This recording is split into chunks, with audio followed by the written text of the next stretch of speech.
Welcome to the Influency Podcast. I'm Hadar, and this is episode number 52. Today, we're going to talk about common pronunciation challenges Korean speakers face, but this episode is for you as well, even if you're not a Korean speaker, and you'll understand why in just a sec.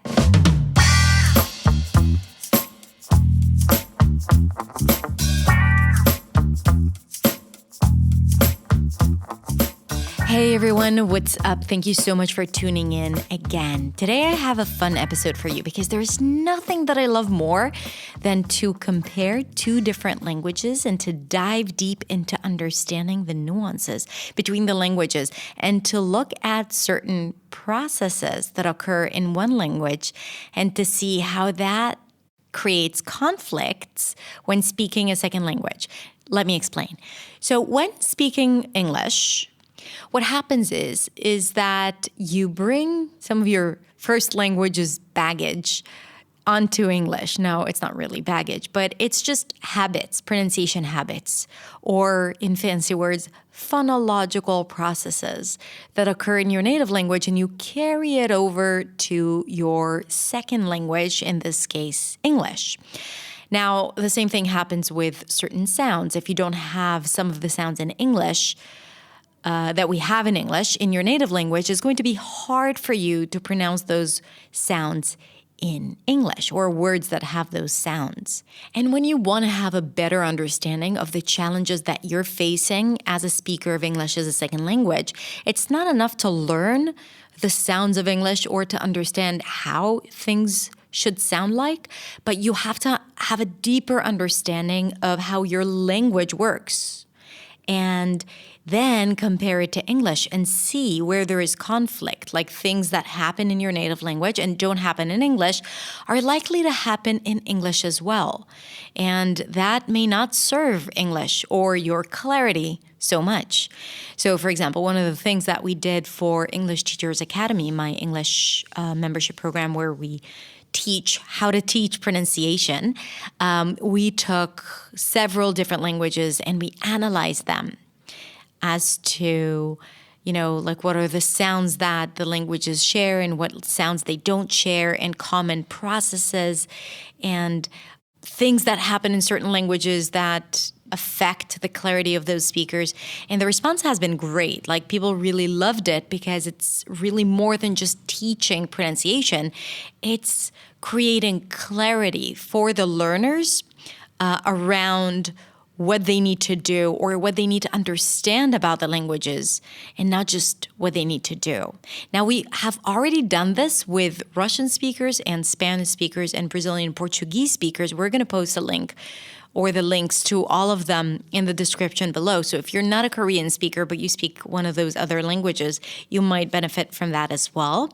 And at the same time, even if you don't speak any of those languages, I would love for you to see how I analyze the two languages so you can do the same with your language as well. So you see what we look into and what we explore, and then that might give you a better understanding as to what you need to do when you speak English, taking into consideration your native language.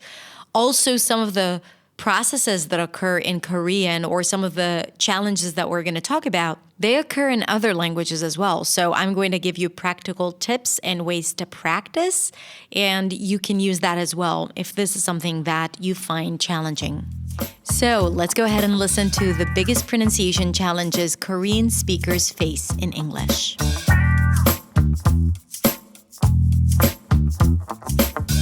Hey, it's Hadar. Thank you so much for joining me. Today we're going to talk about the 5 most common pronunciation challenges Korean speakers face.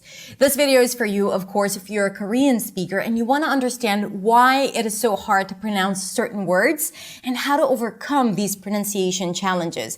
But this video is also for you if you're not a Korean speaker and you want to learn more about how to compare different languages to understand what you need to do in order to improve your clarity and confidence in English. Also, many of the challenges that we're going to talk about exist in many other languages, so it's important for you to learn how to do that and get the tools to improve. If you're new to my channel, then welcome. This is the place for you if you want to speak English with clarity and confidence and freedom. So be sure to subscribe and click the bell to get notifications so you don't miss out on any video lesson that I share. Let's get started with Korean. Now, before we go into some of these challenges, it is important to clarify that some of the things that I'm going to talk about are not going to be relevant for all speakers. So if this is relevant to you, awesome, use it and use the tools that I share with you. But if it's not, then skip over to the next challenge. Now, I also created for you a free American accent guide for Korean speakers that outlines 10 of the most common pronunciation challenges, including exercises for you to start practicing today to be able to see the improvement, because you got to take action. It's not enough to know what the challenge is. You got to do something about it. And the workbook is going to help you maintain it and do it on a regular basis until you see results, and it's completely free. So click on the link to download it now. The first challenge is confusing R's and L's. Here's the thing. Korean speakers don't really confuse R's and L's in American English, but it actually goes a little deeper, and I'm going to explain why that happens so you have a better understanding and you're more in control when trying to change it. Unlike English, Korean doesn't have two sounds that are and ul like English does. So in English, we have as in right and as in light. These are two different sounds that exist in the language. But in Korean, there is only one sound, and that is But sometimes, and this is where it gets confusing, so stick with me, the sound is pronounced as an L, as in light, but sometimes it is pronounced as a light tap, ra. And that sounds to people like an R sound, where in fact, for Korean speakers, it is just another manifestation of the L sound. So the L for them sounds either like la or like ra. Now, for other speakers who are not Korean speakers, the L sound is clear. It sounds like an L, but the R sound takes them into analyzing it as an R, because the R exists in many other languages as an R. For example, in Spanish, as in the word pero, ra. So people associate it as an R, where in fact Korean speakers think of it as an L. And hence the confusion, because it seems like Korean speakers confuse R's and L's. Now, the R sound does resemble the sound in English. So when Korean speakers hear they associate it as because they don't have in their language. So when Korean speakers hear English, whenever they hear an R or an L, it is categorized as an L.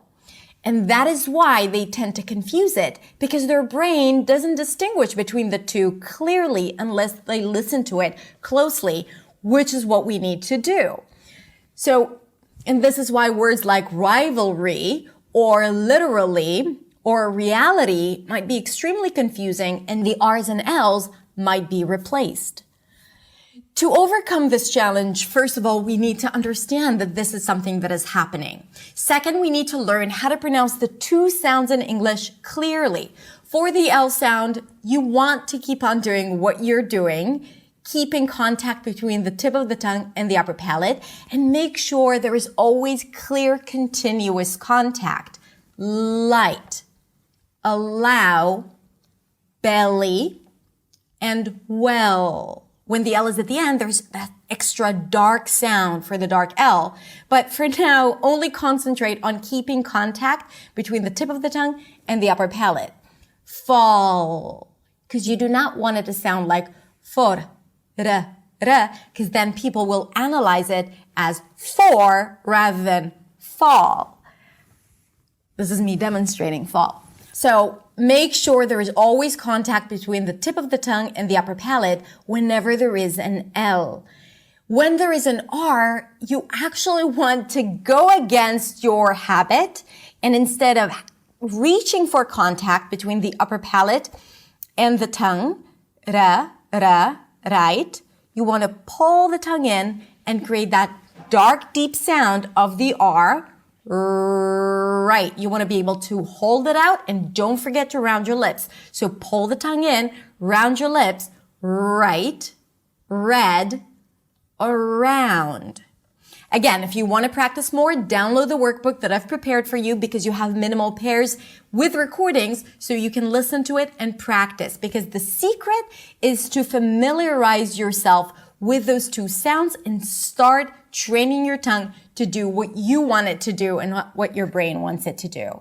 Which is kind of confusing, but still, it works. Another challenge is that Korean doesn't have v and f. These are called fricatives, where the air passes in a continuous manner, and that is the sound that is created. F and v. When certain consonants don't exist in a certain language, the speakers might use the closest possible consonants that do exist in that language. In Korean, a v sound would end up sounding like b, which is a stop sound that is created in the lips. B, so very might sound like berry, and the f sound might sound like a p sound. That's the substitution. So instead of saying fine, speakers might say pine, pine, and berry instead of fine and very. The secret here is to understand what happens in the mouth. For the F and V, and it's pretty consistent with the spelling, the bottom lip touches the top teeth and air passes. So you want to feel the air coming out as you pronounce it. Make sure that the bottom lip is really soft. Very, fine, after. And the same thing goes for the V sound. The bottom lip touches the top teeth. It's the same sound, only for the V sound, you activate your vocal cords. Very, vine, every. And sometimes you just want to go back and forth between to get used to pronouncing the sound. Again, I have created a list of words for you and minimal pairs so you can practice it with the audio. So don't forget to download the workbook. It's absolutely free. Challenge number 3 is all about the syllable structure in Korean versus English. The syllable structure in Korean and American English are very, very different. While in American English, a syllable, which is the smallest unit in the word, like party, 2 syllables, or creation, 3 syllables. If we break down a word into the smallest unit, in English, you can have up to 3 consonants at the beginning, like in the word scream, scream. And at the end, you can have up to 4 consonants, like in texts. In Korean, this is absolutely impossible.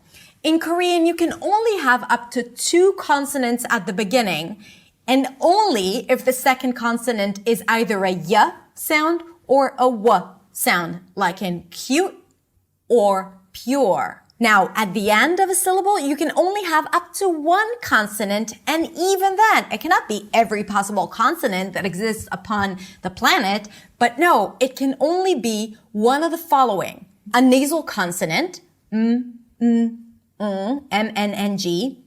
the L, and we already talked about that, or voiceless stop sounds, P, K, T. That's it. Anything that deviates from that, any syllable that ends with another sound or with more than 1 consonant is bound to change when Korean speakers say that word, because they will try to fit it into the syllable structure that is permitted in Korean. For example, if we take the word bag, the word ends with a G consonant. As we said, words don't usually add with a voiced sound in Korean. Bag, G. So Korean speakers are likely to add a vowel at the end. Bagu, bagu. Usually an U sound. but it could be any other neutral vowel sound. Bagu, gu, gu. So they're actually adding another syllable, turning a word with one syllable into a word with two syllables. Instead of bag, bagu. This might create confusion because then listeners won't understand what word you're trying to say. And it's important to understand that such things happen subconsciously without you even noticing because the brain plays tricks on you. So this also happens when we have clusters at the beginning. So if we look at the word Christmas, it might be pronounced as kurisumasu, kurisumasu. Instead of saying Chris, a vowel might be inserted, kuri. Instead of saying smus, we hear suma.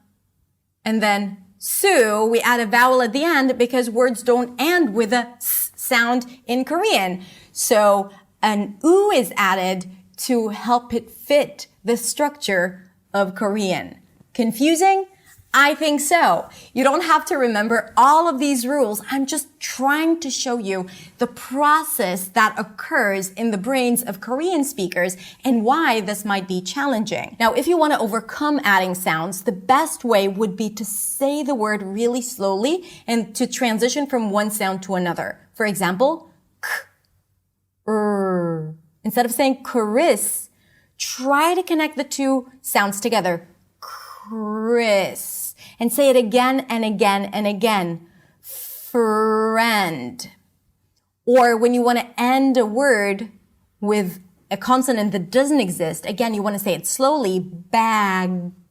And hold it before you add the vowel at the end and do it again and again and again until you train your tongue to avoid adding those extra vowel sounds. Again, awareness is key here. So becoming aware is a huge part of the solution, but training your tongue to do what you want it to do will help you really resolve that challenge. Now, one more thing that might happen if one of those consonants that is not permitted in Korean happens to be at the end of a word, sometimes Korean speakers might just devoice it. So for example, in the word lab that ends with a voiced b sound, lab, instead of adding a vowel, they might just devoice it and turn it into lap, lap, because P is okay at the end of words, okay? So that small change makes it possible for them to pronounce it. So sometimes they can solve it by devoicing it, lap, instead of lab, and sometimes they might add a vowel,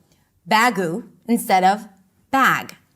Again, the behavior might be different. So I want you to understand that it's not that Korean speakers add vowels or they devoice sounds. You have to understand that the root of the problem is the different syllable structure. And once you understand that that is the challenge, you'll learn how to use it and how to pronounce it. Again, we have outlined everything in the workbook and included exercises for you. So work with it as you're trying to change these patterns. Another challenge that we might see is misplacing the primary stress. In American English, the primary stress of a word plays a significant role, and there is a very distinct way to identify the stressed syllable from all the other syllables. That means that if we want to stress a syllable, we want to stretch that syllable and say it a little higher in pitch and sometimes a little louder. Conflict, contradiction, present versus present. In Korean, there isn't a clear distinction between the syllables in a word. So Korean speakers might not distinguish the primary stress and all syllables might sound the same. Present, conflict, contradiction. That makes it a little harder for native speakers and other speakers to understand what the word is because the primary stress is essential for speakers to retrieve the word, right, from their vocabulary closet. And this is especially important that when we have two different words that the only difference is the primary stress, like present and present or record and record. If speakers pronounce those two words the same, it is not going to be clear what word they're actually using. Present, present, present, or record, record, record, so on and so forth. So if Korean speakers don't distinguish between those two syllables and don't distinguish one of them, it's going to be really hard to understand what word they're actually saying. So distinguishing the primary stress in certain words and in multisyllabic words is extremely important for clarity. So when you're trying to overcome this challenge, make sure that you know how to distinguish the primary stress, again, by stretching it and raising the pitch a little more. Present, and practice it again and again and see how your voice changes. And then use dictionaries, use resources to understand what is the primary stress in a word. And I also have additional videos that can help you do that. I'm going to link to them in the description. So you can use that to learn what words you actually need to stress. The last challenge we're going to talk about is when s and sh are confused. Now, first of all, I'm going to talk about the solution and how to overcome it. And then I'm going to talk about the reason because it's really interesting, but it's a little complex. So if you don't want to go into it, don't go into it. But it might be interesting to understand why Korean speakers tend to substitute s and sh. Now, the s sound is created where the tip of the tongue goes up and almost touches the upper palate and you release air. S. The sh sound is created as the tongue goes back a bit and the lips push forward. Sh. S. As a snake. S. And sh. As when someone is really loud and you want them to be quiet. Shh. So first of all, just try to compare the two sounds. S, sh, s, sh. And let's try a few words like shy or she or share for the sh sound and see, sun, and sounds. Now let me explain why the sh and s are confused. In Korean, there aren't two separate sounds, s and sh, like we have in English. In English, we have she and see, and these two words are completely different, and the only difference is that one sound that has changed. In Korean, there is only one sound, s, s, and that one sound is manifested as s in most cases, but sometimes as sh. So it is pronounced as sh in certain positions, even though Korean speakers perceive it as a s sound. So only when the s appears before a high vowel, like C, Korean speakers tend to manipulate it and turn it into sh. It happens because the tongue pulls back towards the E sound, and as a result, the s changes a little bit to sh. The problem is that in English, that's a different sound. So if Korean speakers may want to say see and change the s into sh, for them, it doesn't matter. It's kind of like the same sound. In English, it changes the meaning of the word. See changes to she.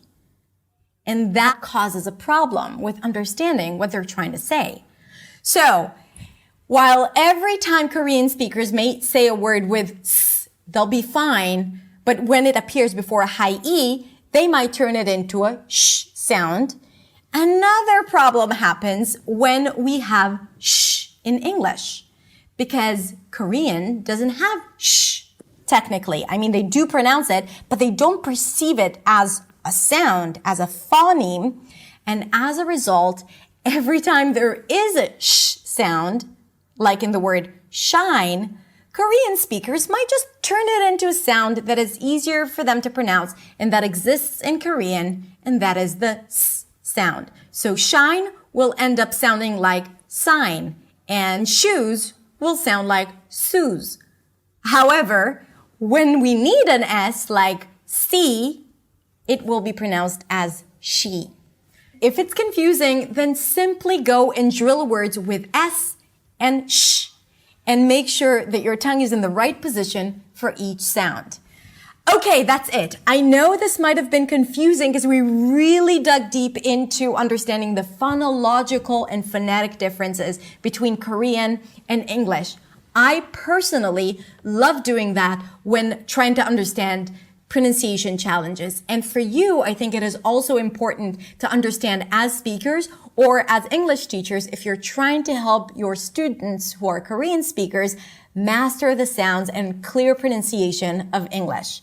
Okay, that's it. Let me know in the comments below which of the 5 challenges was the most confusing one for you, and be sure to like and share it with your friends. If you want to learn with me more, come on over to my website and subscribe to my weekly newsletter where you get updates about my podcast episodes, my weekly videos, and my live English show, all directly to your inbox every single week. Thank you so much for watching, and don't forget, speak up, because mistakes is the only way to learn. Have a beautiful, beautiful week, and I will see you next week in the next video.